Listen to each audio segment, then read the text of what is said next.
महाभारत के युद्ध में भाग लेने वाले सबसे शक्तिशाली योद्धा कर्ण। उनके पास ऐसी असीम शक्ति थी कि कोई भी अस्त्र और शस्त्र उन्हें हरा नहीं सकता था। उनके पास ऐसा कवच और ऐसे कुंडल थे जिसके पार जाया नहीं जा सकता था। उनके कवच को कोई भी अस्त्र भेद नहीं सकता था, भले ही वो भगवान शिव का पाशुपतास्त्र ही क्यों ना हो। उनके कुंडल में भी ऐसी शक्ति थी जिससे वो अमर थे। लेकिन फिर भी, क्योंकि जब किसी की नियति आती है तो उसकी मृत्यु होना तय होता है, और कर्ण की नियति थी अधर्म का साथ देना, इसीलिए उनका अंत हुआ। लेकिन सवाल तो यही है, उनकी मृत्यु के बाद उनके इतने शक्तिशाली कवच और कुंडल आखिर कहां पर गए? अगर वो धरती लोक पर मौजूद हैं, क्योंकि वो भौतिक चीजें थी, तो वो धरती लोक पर ही होने चाहिए, लेकिन कहां? इस सवाल का जवाब शायद आपको अब तक नहीं मिला होगा, लेकिन मैं अपने पुराणों से ढूंढकर आपके लिए ये जवाब भी लेकर आया हूं। तो इस वीडियो को अंत तक जरूर देखिएगा, और यकीन कीजिए, मैं पहले भी इस पर एक वीडियो बना चुका हूं जिसमें मैं आपको बता चुका हूं कि कर्ण के कवच और कुंडल कहां हो सकते हैं। लेकिन इस वीडियो में मैं आपके लिए नई जानकारी लेकर आया हूं जो आपको कहीं और पर नहीं मिलेगी। तो इस वीडियो को अंत तक देखिएगा। तो अब शुरू करते हैं उस कथा से। आखिर कर्ण के पास ये कवच और कुंडल कहां से आए और इसमें कितनी शक्ति थी और क्या शक्ति थी? तो महाभारत काल में जब कर्ण का जन्म हुआ था, उनके पास ये शक्ति आई थी। वो सूर्यदेव के पुत्र थे। उनके पास एक ऐसा कवच था जिसे भेदा नहीं जा सकता था। इस कवच के पार भगवान शिव का पाशुपतास्त्र भी नहीं जा सकता था, और इसका पता सबको लग गया था। और इसीलिए पांडव बहुत ज़्यादा डर रहे थे कि कर्ण का अंत किया ही नहीं जा सकता। उनके पास एक ऐसा कवच है जिसके पार नहीं जा सकते, कोई भी अस्त्र शस्त्र उन्हें भेद नहीं सकता, तो कर्ण को हराया कैसे जाए? इसी के साथ उनके पास कुंडल भी थे। कई लोग आपको ये जानकारी ज़रूर देते हैं कि उनके पास कवच और कुंडल थे। अब उनके पास ऐसी शक्ति थी जिस कारण उन्हें हराया नहीं जा सकता था, किसी अस्त्र और शस्त्र से मारा नहीं जा सकता था। लेकिन ये सिर्फ कवच की शक्ति थी। कुंडल में उनके अलग शक्ति थी जिसके बारे में पूर्ण वर्णन कोई भी नहीं करता। उनके कुंडल में एक अमृत कलश था, यानी कि अमृत बसा हुआ था उनके कुंडल में, जिस कारण वो कभी भी बूढ़े नहीं होते और हमेशा जवान रहते। अगर नियति होती, वो महाभारत के युद्ध में मारे ना जाते, तो आज भी कर्ण जिंदा होते, क्योंकि उनके पास अमृत कलश था। इस तरह जब महाभारत युद्ध शुरू हो गया तो पांडवों को तो ये पता था कि कर्ण को हराना बहुत ज़्यादा मुश्किल है। भले ही अर्जुन बहुत अच्छे धनुर्धारी थे, उनके पास कई अस्त्र शस्त्र थे, लेकिन कर्ण को कोई भी योद्धा वहां पर हरा नहीं सकता था। इस तरह पांडु और देवराज इंद्र ने एक योजना बनाई, और देवराज इंद्र एक साधु का वेश धारण कर कर्ण के पास गए और मांगने लगे कि मैं आपका कवच और कुंडल चाहता हूं, क्योंकि वो दानवीर कर्ण थे। आपने भी ये नाम सुना होगा। जो भी उनसे मांगा जाता वो कभी भी ना नहीं करते थे। सबसे बड़े दानवीर उन्हें कहा जाता था, और उन्होंने दान में अपने वो कवच और कुंडल दे दिए। इस तरह उन्होंने अपनी सबसे बड़ी शक्ति दान कर दी थी। इसके बाद ही कर्ण को हराया जा सका था। लेकिन वो कवच और कुंडल देवराज इंद्र के पास थे, और देवराज इंद्र जानते थे इतनी बड़ी शक्ति अगर उनके पास लग गई तो वो और भी ज़्यादा शक्तिशाली हो जाएंगे और इंद्र को भी कोई हरा नहीं पाएगा। इस तरह वो इस कवच और कुंडल को लेकर स्वर्गलोक जाना चाहते थे। उनका मानना था कि ऐसी शक्ति स्वर्गलोक में होनी चाहिए, धरती लोक में नहीं होनी चाहिए। लेकिन स्वर्गलोक के कुछ नियम हैं।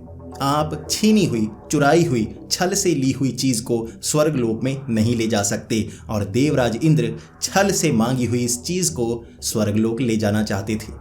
ऐसा वो कर नहीं पा रहे थे। इस तरह वो जब इस कवच और कुंडल को लेकर स्वर्गलोक पहुंचे तो ये चीज स्वर्गलोक में जा नहीं पाई, तो उन्होंने इस चीज को यहीं धरती लोक पर छिपा दिया। उन्होंने उस कवच और कुंडल को एक ऐसी जगह पर छिपाया था जहां पर सूर्य और चंद्र का मिलन होता हो, जहां पर धरती और समुद्र का मिलन होता हो। हमारे पुराणों में इस बात का वर्णन है। महाभारत में तो सिर्फ इतना वर्णन है कि देवराज इंद्र इस कवच और कुंडल को ले गए थे, लेकिन पुराणों में इसके बाद का भी वर्णन है, यानी कि ऐसी जगह पर कवच और कुंडल को छिपाया गया है। उसके बाद उन्होंने इसे छिपा दिया, धरती लोक पर ही रखा और बहुत समय बाद चंद्रदेव इसे चुराने के लिए आए थे, लेकिन समुद्रदेव ने उन्हें रोक दिया। उसके बाद से ही ये चीज़ यहीं पर समाई हुई है, यहीं धरती लोक पर है इतनी बड़ी शक्ति जिसे कोई देख नहीं पा रहा है। अगर हम अपने पुराणों का अध्ययन करें तो ये एक ऐसी जगह है जहां समुद्र और धरती का मिलन होता है, सूर्य और चंद्र का मिलन होता है, वो भी धरती में। तो ऐसी एक ही जगह है, वो है कोणार्क। आज के कोणार्क में सूर्य मंदिर मौजूद है जो उस समय महाभारत काल में भी हुआ करता था। तो एक ऐसा मंदिर जिसे सूर्य को समर्पित किया गया है, वहां पर पूजा नहीं की जाती, सिर्फ मंदिर को बनाया गया है। और इसे अगर हम सूर्य मंदिर कहें, एक दिशा से देखें तो जब चांद यहाँ पर आता है तो सूर्य मंदिर से उसका मिलन होता है। ये ऐसी जगह है जहाँ धरती और समुद्र का मिलन भी होता है, समुद्र के बहुत करीब ये सूर्य मंदिर मौजूद है। तो पुराणों में वर्णित वो जगह इसके सिवा शायद कोई और हो नहीं सकती।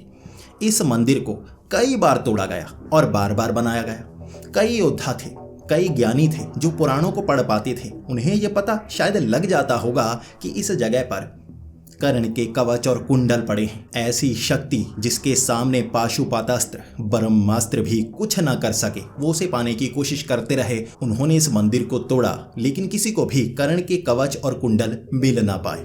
बार बार इस मंदिर को तोड़ा जाता रहा और दोबारा बनाया जाता रहा।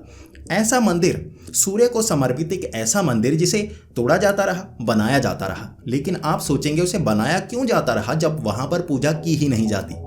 हमारे देश में कई ऐसे मंदिरों को तोड़ा गया, उसके इतिहास को मिटाया गया और अब हमें सही से ये भी नहीं पता कि वो मंदिर कहाँ पर मौजूद था। उसकी जो सही स्थिति है वो थोड़ी सी बदलती रही। असल में पता लग ही नहीं पाया कि असली मंदिर कहाँ थे।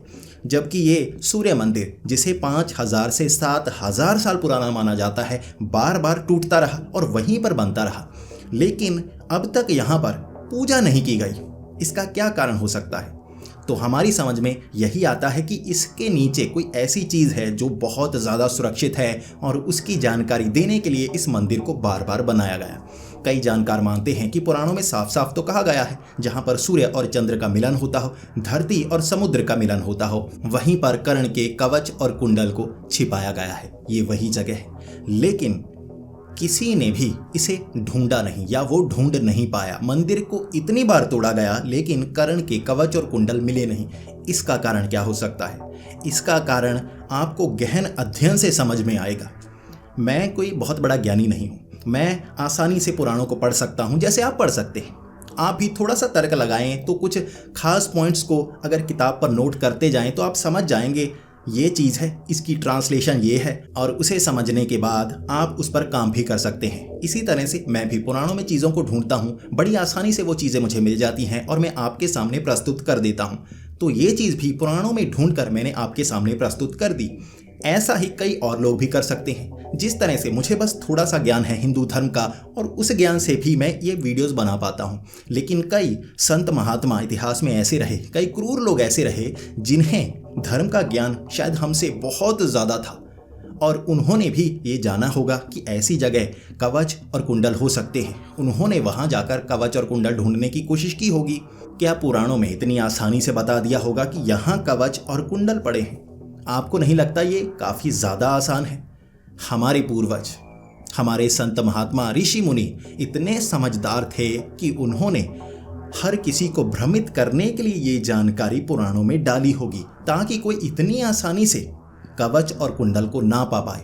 तो अब ये जानने की कोशिश करते हैं कि कवच और कुंडल अगर यहाँ पर नहीं है तो कहाँ हो सकते हैं। तो जानिए शक्तियों को कर्ण के कवच और कुंडल से।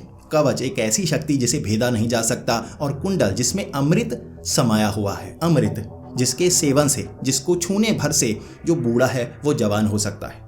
ऐसी कौन सी जगह है जहाँ तक हमारी विज्ञान पहुँच नहीं सकती? वहाँ बहुत शक्ति है और वहाँ कोई भी बूढ़ा ना होता। आपके दिमाग में कौन सी जगह आती है? और वो जगह कोणार्क मंदिर से जुड़ी हुई भी हो। कोणार्क मंदिर को खास तौर पर सूर्य मंदिर कहा जाता है, लेकिन कई जानकारों का कहना है ये सिर्फ सूर्य मंदिर नहीं है, ये दिशा बताने वाला एक पूरा का पूरा यंत्र है। ये रथ है सूर्य का जो दिशा बताता है। और कौन सी दिशा बताता है? हिमालय की दिशा। तो हिमालय में वो कौन सी जगह है जहां तक हम पहुंच नहीं सकते और वहां कोई बूढ़ा ना होता हो? ज्ञानगंज। ज्ञानगंज में एक पूरी मॉडर्न सिटी समाई हुई है जहां तक हम पहुंच नहीं पा रहे। हमारे पुराणों में उसके बारे में वर्णन किया गया है। एक ऐसी जगह जो बहुत मॉडर्न है, जहां पर सारे पुराने अस्त्र और शस्त्र की जानकारी रखी गई है। वहां पर कोई बूढ़ा नहीं होता और इसीलिए उस जानकारी को वो आगे बढ़ाते जा रहे हैं। उनकी मृत्यु ही नहीं होती। कौन सी शक्ति है जो उनकी मृत्यु होने नहीं देती और कौन सी शक्ति है जो उनकी सुरक्षा कर रही है, और ऐसी सुरक्षा कि कोई भी वहां पर पहुंच नहीं सकता? क्या आपको कर्ण के कवच और कुंडल का ज्ञानगंज से कोई मिलन नहीं लगता? और क्या आपको नहीं लगता पुराणों में इतनी आसानी से बता दिया गया होगा कि कोणार्क मंदिर के नीचे कवच और कुंडल पड़े हैं तो लोग पहले ही उसे निकाल चुके होंगे और वो इसका इस्तेमाल भी कर रहे होंगे? लेकिन शायद कवच और कुंडल वहां छिपाए ही नहीं गए, ये भ्रमित करने के लिए था। और असल में कवच और कुंडल सबसे पवित्र जगह यानी कि ज्ञानगंज में रखे गए और वहां पर इस्तेमाल आज भी किए जा रहे हैं अच्छे कार्यों के लिए। आप मेरी बात से कितना सहमत हैं प्लीज़ कमेंट्स में ज़रूर बताएं। मैं ये नई जानकारी आपके लिए लेकर आया हूं और हर बार मैं पुराणों को खंगाल कर नई जानकारी आपके सामने लाने की कोशिश करता रहता हूं। आप ज़्यादा से ज़्यादा लाइक करेंगी तो ये वीडियो ज़्यादा पॉपुलर होगी और हमारी वीडियोस पर ज़्यादा व्यूज़ आएंगे तो मैं और अच्छे से काम कर पाऊँगा। व्यूज़ की कमी के कारण मैं ज़्यादा अध्ययन नहीं कर पा रहा हूँ। आप भी समझ सकते हैं मुझे सीमित रहना पड़ता है। अगर व्यूज़ कम आएंगे तो मैं ज़्यादा अध्ययन नहीं कर पाऊंगा, वीडियोस नहीं चलेंगी तो मैं काम कैसे कर पाऊंगा? तो प्लीज़ इस वीडियो को लाइक और शेयर ज़रूर करें। ऐसी ही वीडियोस देखने के लिए हमारे इस चैनल को सब्सक्राइब कर लें। तो मिलते हैं अगली वीडियो में, तब तक के लिए हर हर महादेव।